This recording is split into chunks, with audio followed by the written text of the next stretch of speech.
Hello everybody, and for today's adventure we are in Little Falls, Minnesota at Linden Hills Mansion.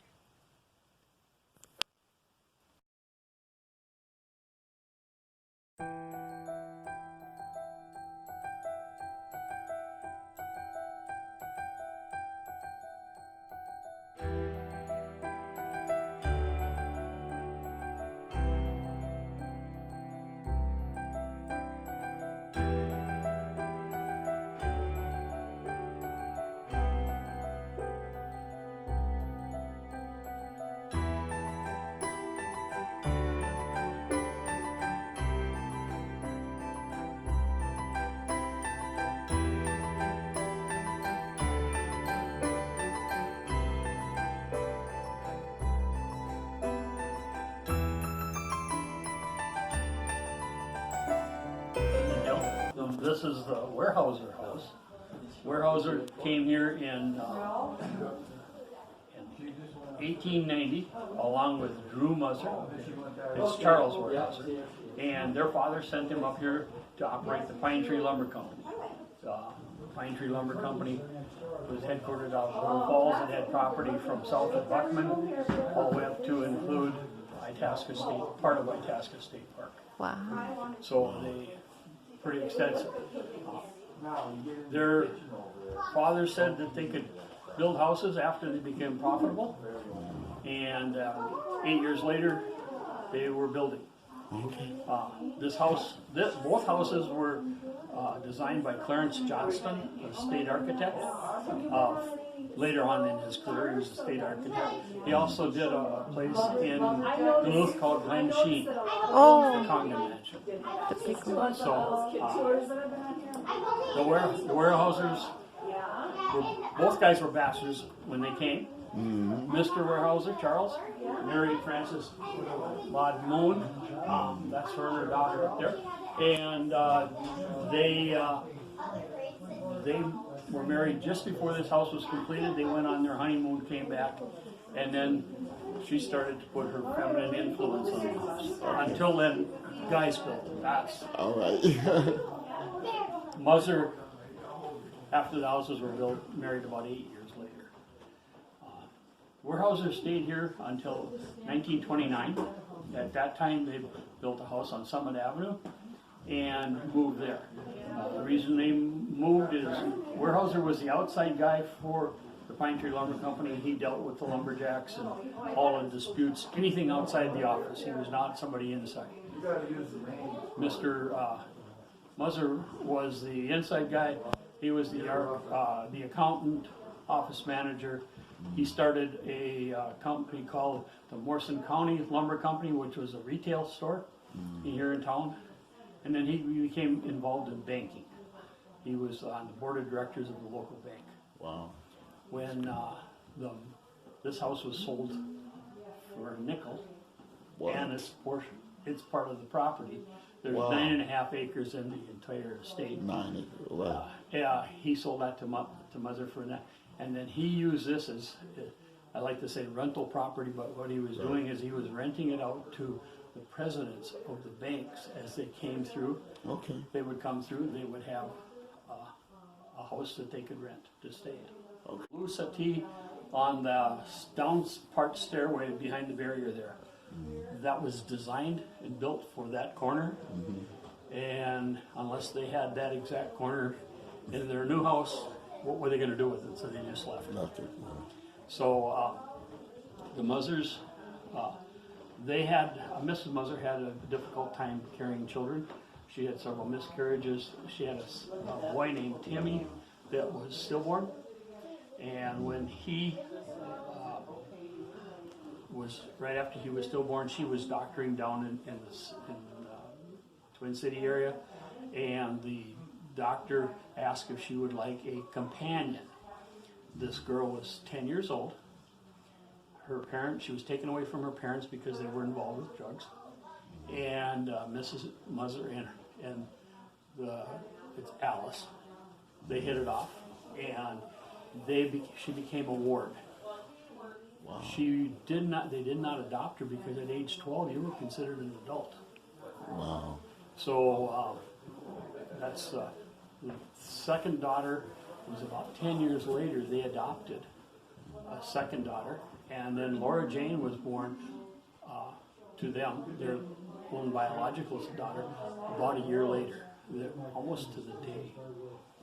And the two older girls went to school here in town, went on to nurses training, went to work someplace else, got married, raised families down the road. Laura Jane went to school here also, but she went to Juilliard School of Arts in New York. She was a very musician. She had all kinds of talents that she, artist, drawing artist type stuff. Mrs. Muzzer became ill. Mr. Muzzer asked Laura Jane to come back and help take care of Mom. As the youngest, that was her responsibility. And Alice had just gone through a divorce, so she came while Laura Jane was in school. She finished school, she went on a senior class trip, or a senior trip. She went to Europe for about 6 weeks, and then she came here. Mrs. Muzzer passed in 1952. After her passing, and we don't have the dates because that part was never really written down. We do know the contractor, some of the contractors, but Laura Jane said she wanted to live in this house, and her father said no. We have that through oral history of the maids, but Laura Jane took $250,000 of her mother's inheritance, and she remodeled this house. So that's why you have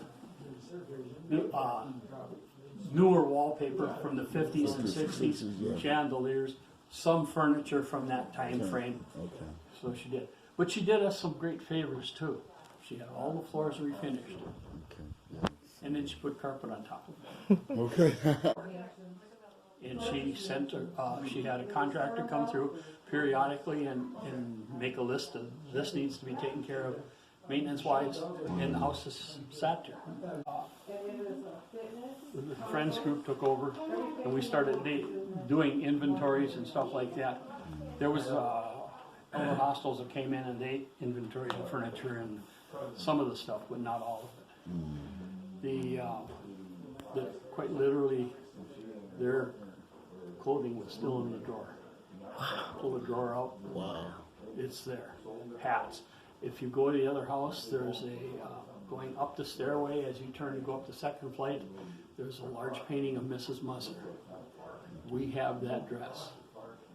Right. It's Too cool. pretty tender, but and we've got all kinds of All the stuff clothing like that. Yeah. A couple things in this room I like to point out. Good friend around these hearthstones speak no evil word of any creature. Right. Mr. Weyerhaeuser didn't like gossip. Right. So he set that right there in front of everybody. Right, You know, right. This is the main room. No. The picture up there is needlepoint. It's silk needlepoint. Comes from Japan. There's one similar to that in Glensheen, but they the artist would go blind after they did a couple of them. So the Japanese government outlawed it. Oh. So as you walk around, if you have any questions, please ask. I got a little bit in the back of my noggin, but Right. This I is got a cheat sheet in my back pocket. We can go. Thank you.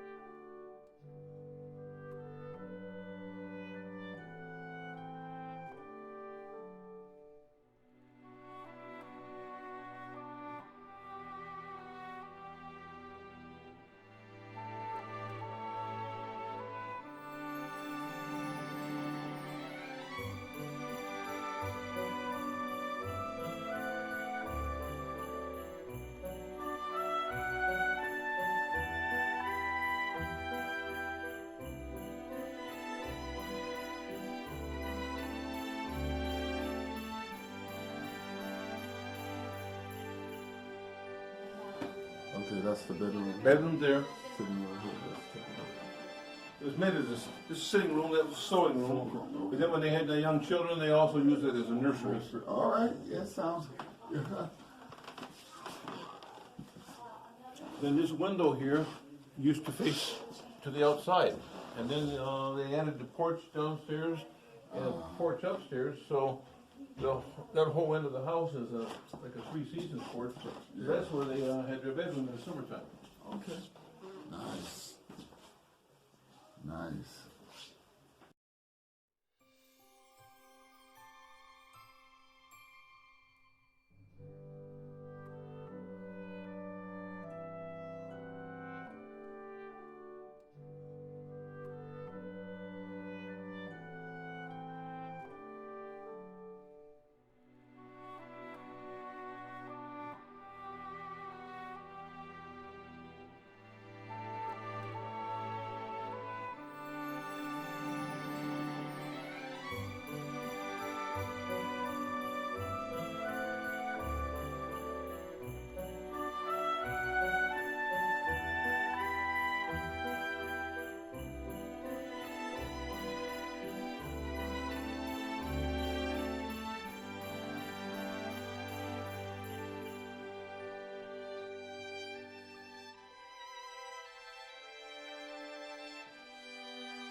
School here for a while. In Okay. 1920, when the Weyerhausers left, Mrs. Musser jumped in here and she hired a school teacher. She taught there. She Okay. did exercises here, and down there is where she was her room. Okay. So Down we on had that a- side, yeah. Yeah, yes. And let's see what else. Over here we have Van Cliburn. Laura Jane was a protege of, no, Laura Jane wasn't. She helped him become a protege. Here's Van Cliburn. Here, and then all of that. And so here he is with Nikita Khrushchev. He received his medal there. Yeah. And over here we have Marian Anderson. Laura Jane would bring these big stars in, and they Really? would do concerts here. So because Wow. our people came from how can I say this? From an area where there was not culture. Right. And so Laura Jane brought people in for us to absorb culture. Okay. Nice. That's Van Cliburn playing on the piano. Okay, I'm listening. Yeah. It's very nice. And this young woman here, Philippa Schuyler, she was a protege of Laura Jane also, and she her mother just kept pushing her in piano. And finally she became like 20, 21, and she was ready to settle down and find a friend. And the mother just kept ragging on her, and she finally left, and she became a journalist like her father, the second from the right. Wow. And she was in Vietnam, and a helicopter was coming down, and she died. Oh, Yeah, it was a orphan. It was they were rescuing orphans. Wow.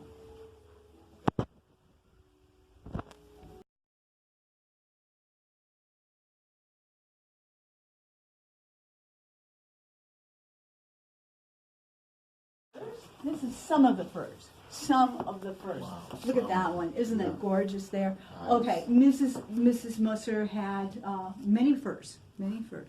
But in this article here, it points out that in the 30s and 40s, it was very, very popular to have cars that had like rumble seats, Yes. wide I open to remember the those. wind, My family and used to tell me about those.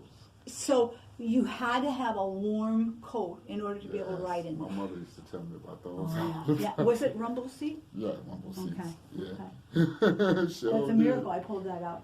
It's like the trunk of the car where they just Yeah. pull the seat up like that, and you sit back there Yes. in the back. And Yes, the two seats in the exactly, front. exactly. Yeah. That's what this letter was. This Yeah. letter is a letter from Mr. Musser, and he was telling his family what had happened. He was en route to vacation, and in the back rumble seat they had several furs, Okay. and they hit a bump or did something, and the furs shot out, and Mr. Musser didn't even know it, and they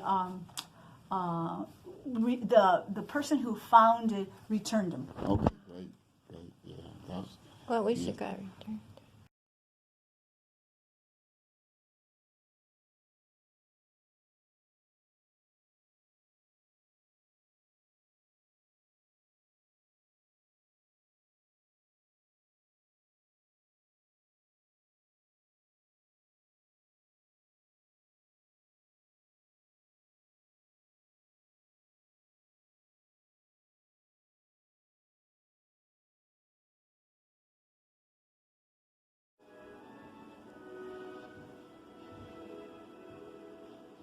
nice, big old. Wow.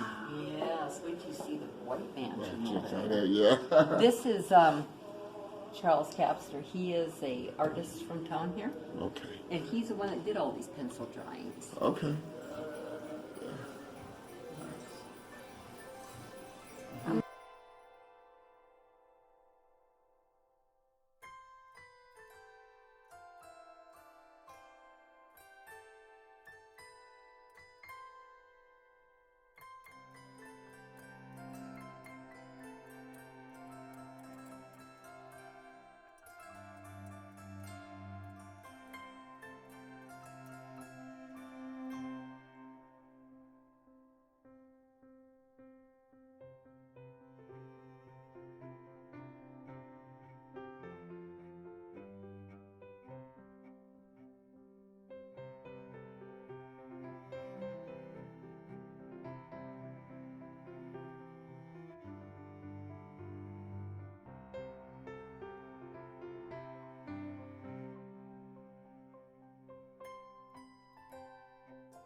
After you leave this room, you'll go into the parlor, and in the parlor and in the dining room, the wallpaper is, it's not wallpaper, I'm sorry, the wall covering is original from 1898.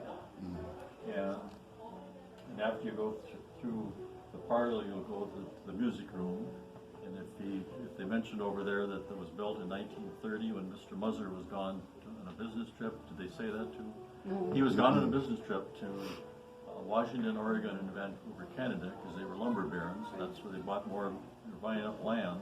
And when he was gone, she had the building, the music room built on. I'll have to say, money was no object, I mean, because of all the wealth they had. Go out on the porch and come around the pantry and the kitchen, and then you go upstairs. And upstairs, there's the two floors there. The first floor up is where the family's bedrooms, and the top floor was the maids' rooms. In the other house, you couldn't go in the maids' rooms over there because they had somebody had fallen there. They were a little steeper. And the only stairs that are cordoned off here are the maids, so they're not in the main traffic, and they're pretty steep. That's about the history of a little bit of the history of this home. So, Why was this built so much bigger? Did they have more children? No, but he wanted to have more children. They were both bachelors at the time. Right. So that was, Yeah. and that was their idea. But, Okay, he just wanted a bigger house. Okay. yeah, more space. All right.